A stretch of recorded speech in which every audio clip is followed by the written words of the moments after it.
साथियों नमस्कार। मेरा नाम है रवि रॉय और आप जुड़ चुके हैं पाठशाला के साथ।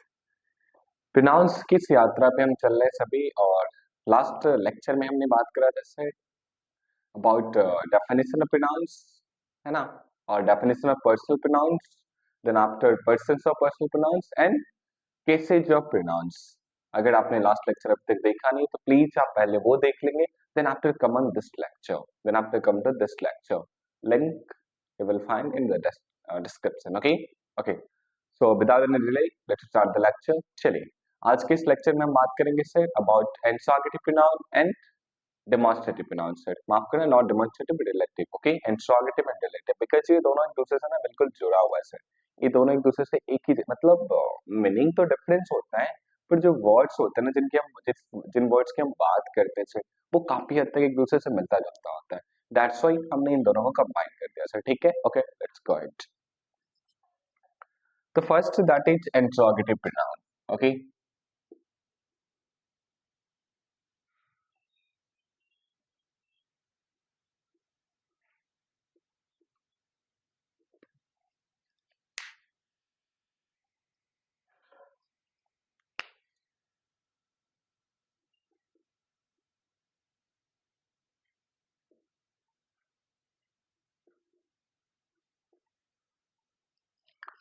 First one that is interrogative pronoun. क्या होते हैं इंट्रोगेटिव? देखो सर, ये जो इंट्रोगेटिव वर्ड है ना सर, ठीक है, ये कहाँ से निकल कर है? तो ये निकल कर है सर इंट्रोगेशन से। अब आप पूछोगे sir what is interrogation, what do mean by this word interrogation? Let me tell you भाई, इंट्रोगेशन क्या होता है आप समझो। ठीक है, इंट्रोगेशन एक पार्ट होता है सर। ठीक है, इंट्रोगेशन एक प्रोसेस होता है सर जिसमें ना चीजें पूछी जाती है। आपने किसी इंट्रोगेशन वर्ड आपने अगर नहीं सुना हो तो मैं बता दूं आपको सर। ठीक है, जब भी कोई कल्प्रिट है ना, कोई भी दोषी, कोई भी मुजरिम जब पुलिस कस्टडी में जाता है सर, ठीक है, तो सबसे पहले जो उसका सेशन होता है ना, दैट इज इंट्रोगेशन सेशन होता है सर। ठीक है, उससे पूछताछ करी जाती है कि भैया तुमने ये जुर्म क्यों किया, तुम्हारे साथ और कौन कौन से थे, मतलब बहुत सारे सवाल। और उसी का पार्ट वो थर्ड डिग्री टॉर्चर, वो सब कुछ आता है सर। ठीक है, तो आई होप कि यहाँ अंडरस्टूड इंट्रोगेशन वेल। ओके, तो इंट्रोगेशन का आप समझ चुके होंगे। तो जैसे इंट्रोगेटिव वर्ड आपको समझ में आने तो मतलब समझना कि भैया कुछ क्वेश्चन पूछने की बात करी जा रही है। ठीक है, यहाँ पे कुछ ना कुछ पूछा जाएगा। इंट्रोगेटिव में कभी बताया नहीं जाता है सर। ठीक है, क्वेश्चन जहाँ पे हम पूछते हैं उसी को तो इंट्रोगेटिव कहते हैं सर। ठीक है, समझ आ रही बात है सर? ओके वेल, अब how can be define the interrogative pronoun? तो आप लिख सकते हो सर द डब्ल्यूएच वर्ड्स। हालांकि डब्ल्यूएच वर्ड्स में भी सारे नहीं होते सर। ठीक है, डब्ल्यूएच वर्ड्स में भी सारे नहीं होते, सिलेक्टिव डब्ल्यूएच वर्ड्स होते सर। ठीक है, वो मैं बता दूंगा अभी sir. That are used to ask questions.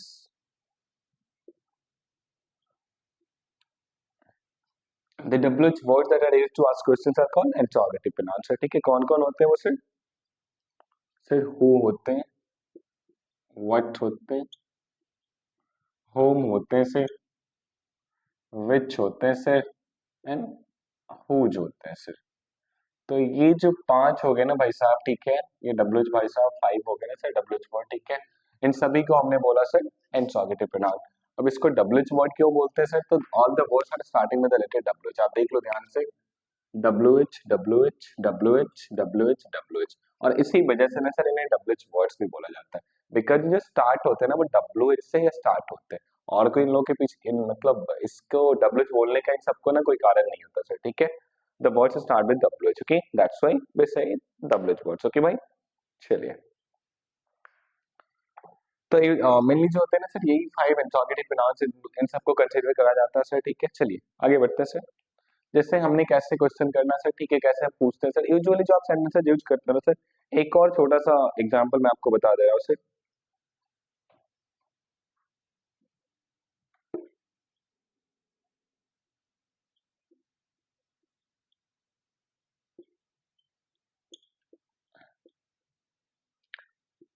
Who took the oath to save the motherland? भैया, मदरलैंड को बचाने की जिम्मेदारी किसने लिया, है ना? मदरलैंड को बचाने की जिम्मेदारी किसने लिया? ठीक है भाई, okay, I hope this is understood for everyone. अब देखो सर, यहाँ पे हु आ रहा है भाई, ठीक है, यहाँ पे टुक आ रहा है, टुक क्या है भाई, what is the parts of speech of took, तो आपको सर वर्ब, ये भी कोई पूछने की बात है। और यहाँ पे क्या है सर, डब्ल्यू एच वर्ड, ठीक है। प्लस हम यहाँ पे कर सकते हैं, आप तो वैसे कर सकते हैं, है ना। हमने बोला क्या एतराज होगा, प्लस करेंगे तो W H word plus verb. Okay, next example sir,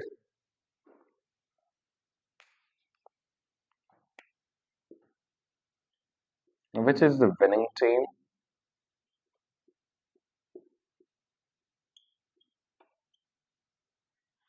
again sir structure क्या हो रहा है sir, W H word okay plus verb, this is a helping verb. Okay, अच्छा एक बात मैं आपको बता दूं सर, ठीक है, अगर मैं इसको ऐसे लिख दूं सर,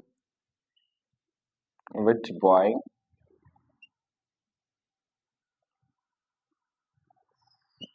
won the trophy, या फिर which team won the trophy, which boy won the trophy, या फिर which team won the trophy, तो क्या ये भी W H word interrogative pronoun होगा क्या? आप बताओ जरा, सोचो प्लीज। यहाँ पे देखो सर, हमने लिखा था W H word plus verb, जो हमारा स्ट्रक्चर है ना sir, that is W H word plus verb, तो ये इंट्रोगेटिव प्रोनाउन हो रहा था, लेकिन यहाँ पे जो हमारा स्ट्रक्चर है sir, that is W H word plus noun. अब ये भी क्या इंट्रोगेटिव प्रोनाउन होगा क्या? सोचो जरा प्लीज। मेरा जवाब होगा सर नहीं होगा। क्यों नहीं होगा भाई? भैया प्रोनाउन कभी नाउन को फॉलो करता है क्या? प्रोनाउन का यूज कब होता है? नाउन की जगह पे होता है ना सर, तो नाउन को प्रोनाउन फॉलो कब से करने लगा सर? है, प्रोनाउन जो है नाउन को फॉलो कब से करने लगा? अगर प्रोनाउन है तो प्रोनाउन नहीं होगा, अगर प्रोनाउन है तो नाउन नहीं होगा, सिंपल सी बात है सर। प्रोनाउंस का use in place of nouns. तो आप यहाँ पे समझ लो सर, ठीक है, जो भी वर्ड आपको नाउन को फॉलो करता हुआ दिख जाए, समझना वो एडजेक्टिव है सर, ठीक है। हेलो, जो भी वर्ड आपको नाउन को फॉलो करता हुआ दिख जाए, समझना वो एडजेक्टिव है सर, ठीक है। तो भैया यहाँ पे ये इंट्रोगेटिव एडजेक्टिव होगा। तो इंट्रोगेटिव प्रोनाउन भी होते हैं सर, इंट्रोगेटिव एडजेक्टिव्स भी होते हैं सर, ठीक है। यहाँ पे थ्री वर्ड्स की मैं बात करूंगा सर, यहाँ पे जो इंट्रोगेटिव एडजेक्टिव भी होता है, इंट्रोगेटिव प्रोनाउन भी होते हैं सर, ठीक है। वो कौन कौन से sir? What, which and whose. Okay जी, ये तीन जो वर्ड्स है ना सर, थ्री डब्ल्यूएच वर्ड्स जो है ना sir, these are interrogative pronoun as well as interrogative adjective. Okay भाई, hello, these three WH words are interrogative pronoun as well as interrogative adjectives, because sir इन सब का use या तो आप WH word प्लस verb में करोगे, जब इन सब का यूज आप WH word प्लस verb की फॉर्म में करते हो, उसके फॉर्म में करते हो, स्ट्रक्चर आपका वो रहता है WH word with these words plus okay verb में जब मैं verb की बात करता हूँ sir, then whenever we talk about verb we talk about helping verb and main verb both sir, ठीक है। हम helping verb की बात कर रहे होते हैं और हम main verb की बात कर रहे होते हैं, ठीक है सर। ओके जी, तो भैया व्हाट, व्हिच, हुज, ठीक है, ये तीनों जो वर्ड्स है ना सर, ठीक है, ये भाई साहब इंट्रोगेटिव एडजेक्टिव भी है और इंट्रोगेटिव प्रोनाउन भी है सर, ठीक है। तो इसमें आप केयरफुल रहेंगे सर, जब इन तीनों वर्ड्स के बाद जैसे कोई नाउन आ जाए, मतलब the words which, which, whose are placed just before a noun, आप ऐसे पूछ सकते हैं, ऐसे आप डिफाइन कर सकते हो sir, the words what, which, whose are placed just before a noun to ask questions, the words are considered interrogative adjective. समझ आ रही बात है sir? Hello, the words what, which, which, okay, are placed just before a noun in a sentence to ask questions.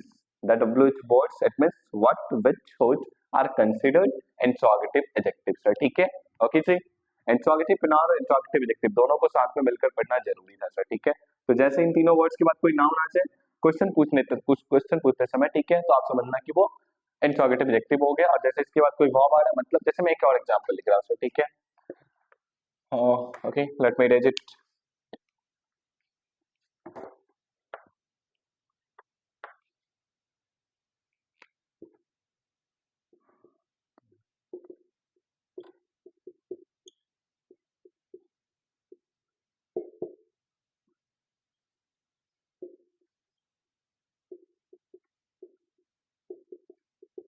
I have written here two examples. So look here. हाँ, whose is this pen? Whose is this pen? भैया ये कलम किसका है? और whose pen is this? या कलम किसका है? सेंटेंस का अर्थ एक ही है सर, ठीक है। पर यहाँ पे सर whose जो है ना सर, वो इंट्रोगेटिव प्रोनाउन हो गया सर, आईपी हो गया, और यहाँ पे जो whose है ना सर, आईए हो गया सर, इंट्रोगेटिव एडजेक्टिव हो गया। कैसे हो गया सर? बिकॉज ये जस्ट नाउन के तुरंत पहले प्लेस हो रहा है सर, ठीक है। इसका प्लेस कहाँ है sir? Just before a noun, ठीक है, और इसका प्लेस कहाँ है sir? Just before a verb, ठीक है सर। क्लियर है भाई? I hope it is clear for you sir. समझ आ रही?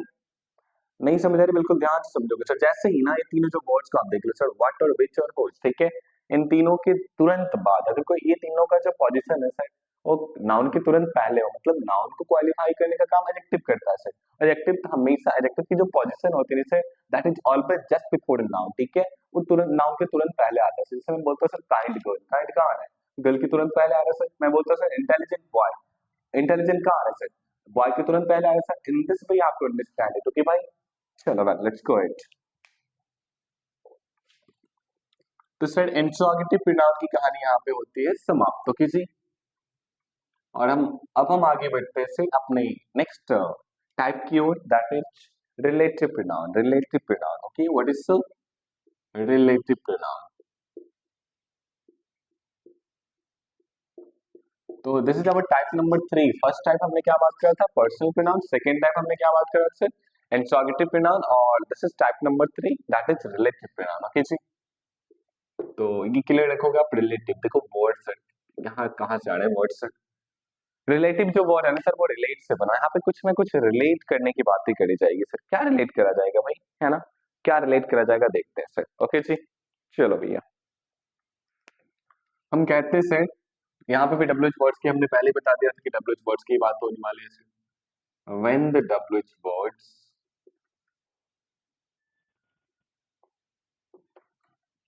When the W H words,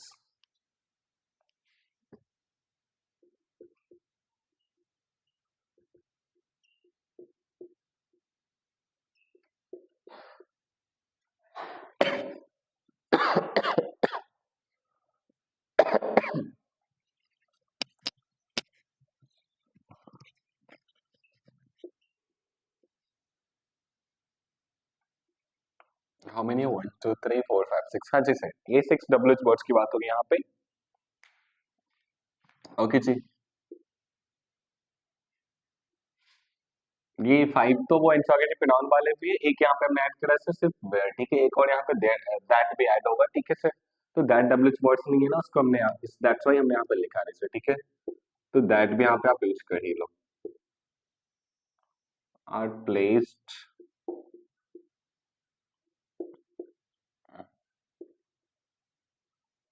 somewhere at the middle of the sentence.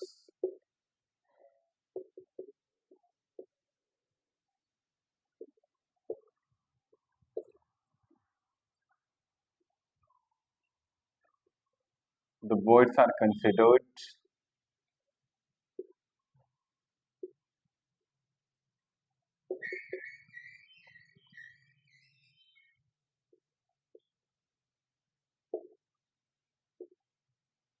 अच्छा एक चीज और यहाँ पे आप ऐड कर लो सर, ठीक है।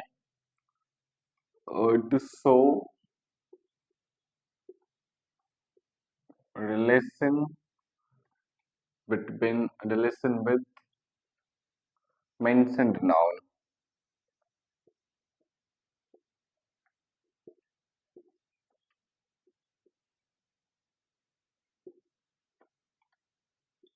The words are considered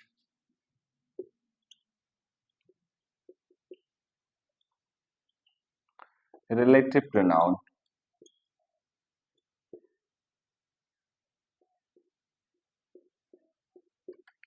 चलो लुक हियर एवरीवन, ठीक है, लुक हियर भाई, ओके प्लीज।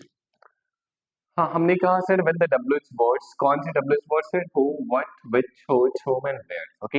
एंड दैट, उसके साथ दैट को मिला दो, that which are W H word है नहीं सर, ठीक है, इसलिए हमने दैट को अलग रखा सर, ठीक है, okay ji. Are place somewhere at the middle of the sentence. अच्छा आपको अभी याद होगा इंट्रोगेटिव प्रोनाउन और इंट्रोगेटिव एडजेक्टिव हमने क्या बात करा था? ये जो सारे भाई साहब है ना, ठीक है, ये जो सभी लोग है ना, हु, व्हाट, व्हिच, व्हिच और होम वेयर वहां पे था नहीं सर, ठीक है। ये सभी सेंटेंस का स्टार्टिंग में आ रहे थे सर, इनका पोजीशन कहाँ था? At the beginning of the sentence, at the very beginning of the sentence. But in relative pronoun, these all the words come at the middle of the sentence, somewhere at the middle of the sentence. ये कहीं ना कहीं sentence के बीच में अपना मतलब अपना कोई भी जगह फिक्स कर लेते हैं, भैया अपन को इधर रहने का, ठीक है। और तब जाकर के ना सर बीच में आकर के ना वो मेंशन नाउन से रिलेट करेंगे खुद को, मेंशन नाउन से रिलेट करेंगे खुद को, क्या मतलब क्या कहना क्या चाहता है बताता हूँ सर, ठीक है। और then after sir we consider the words, the words are relative pronoun sir, आप सिंपली समझ लो ना सर, जब ये सारे जो भाई साहब है ना सर, ठीक है, what, which, who, which, whom, where and that, ठीक है, ये सेंटेंस के मिडिल में है ना, समझना वो रिलेटिव प्रोनाउन सर, ठीक है, सिंपली आप ये समझ लो सर, ठीक है। ओके जी, let's see some examples. The girl who won the trophy is my sister। Okay जी, अब देखो ये जो हूँ भाई साहब है वो कहाँ आ रहे हैं सर, ये सेंटेंस के मिडिल में आ रहे हैं क्या? और ये जनाब यहाँ पे कुछ क्वेश्चन कर रहे हैं क्या? नहीं सर, ये तो कुछ बता दे सर। सर इंट्रोगेटिव रिलेटिव में एक और डिफरेंस यहाँ पे ये निकल कर आता है sir, interrogative pronouns are used to ask question, but relative pronouns are used to say answer, I mean used to say something sir, ठीक है। असर्टिव सेंटेंस हमने पढ़ा था ना याद है सर, ठीक है, तो ऐसा ही कुछ एक काम करता है सर, ये कुछ बताने का काम करता है सर, कुछ इन्फॉर्मेशन देता है सर, ठीक है जी, ओके। सेंटेंस के मिडिल में आकर के, तो भैया रिलेट किससे कर रहा है? तो भैया गर्ल से रिलेट कर रहा है, the girl who won the trophy is my sister, तो लड़के जिसने ट्रॉफी जीती वो मेरी बहन है सर, ठीक है, समझ रहे बात है सर, हूँ, ठीक है। अब देखो सर एक और बात यहाँ पे सामने निकल कर आती है सर, हु का मतलब कौन भी होता है, हु का मतलब जो भी होता है और जिसने भी होता है सर, ठीक है, हेलो जी, ओके। तो हु का मतलब कौन भी होता है इंट्रोगेटिव प्रोनाउन में, और हु का मतलब जो या फिर जिसने होता है सर रिलेटिव प्रोनाउन में, ठीक है जी, okay. Let's go it, so note down कर लेंगे आप प्लीज, है ना, ओके जी, लेट्स गो इट।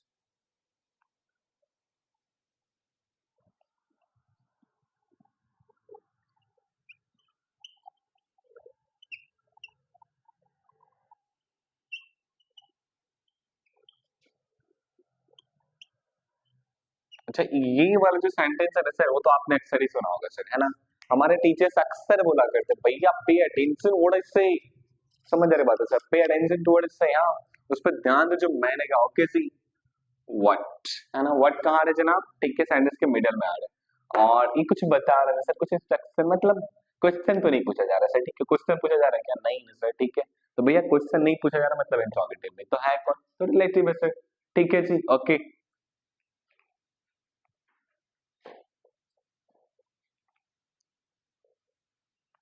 एक मेरा बहुत ही प्यारा एग्जांपल है सर, ठीक है,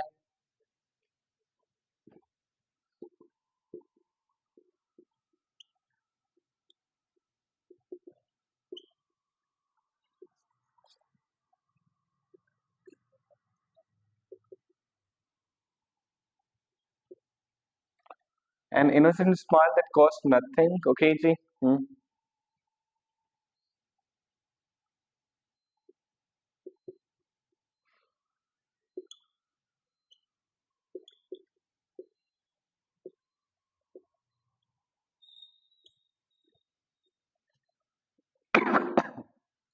देखो जी हमने यहाँ पे यूज करा है दैट भाई साहब का, ठीक है, an innocent smile that cost nothing, that costs nothing is missing from faces this days, ठीक है, तो भैया एक इनोसेंट स्माइल जिसमें कोई खर्च नहीं लगता है ना सर, वो आजकल लोगों के चेहरे पे दिखते नहीं, पता नहीं लोग किस मतलब क्या चल रहा होता है उनके अंदर, ठीक है।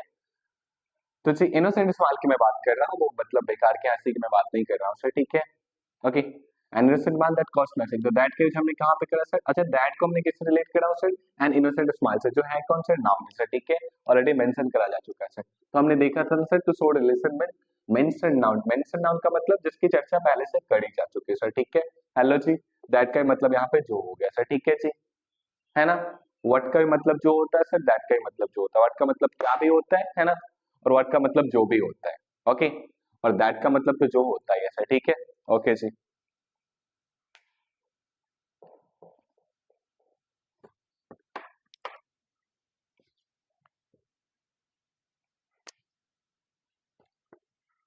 This is the dress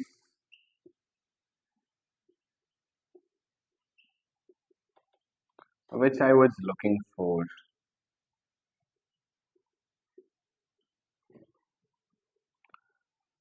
Look here भाई, this is the dress which I was looking for, भैया ये वही ड्रेस है जिसको तो मैं ढूंढ रहा था यार, मतलब इतना क्या इतना एफर्ट करा इसको ढूंढने के लिए, अब जाकर फाइनली मिला है सर, ठीक है। This is the dress which I was looking for, okay ji. So please, है ना, look here, which is placing here at the middle of the sentence, और which का मतलब आपने वो बचपन में क्वेश्चन सुना है sir, which class do you read, है ना, आप किस वर्ग में पढ़ते हो, किस कक्षा में पढ़ते हो, अब यहाँ पे which का मतलब क्या है सर? देखो sir, this is the dress which I was looking for. भैया ये वही ड्रेस है जिसको मैं तो मतलब ढूंढ रहा था, बरसों से ढूंढ रहा था सर, ठीक है, इतने देर से मैं ढूंढ रहा हूँ सर। ठीक है, तो जिसको, है ना, जिस या फिर किस, ओके, जिससे या फिर किस, है ना, मतलब आप ऐसा समझ लो, ठीक है सर, जिसे मैं ढूंढ रहा था, ओके जी, जिसको मैं ढूंढ रहा था। क्लियर भाई? वेल,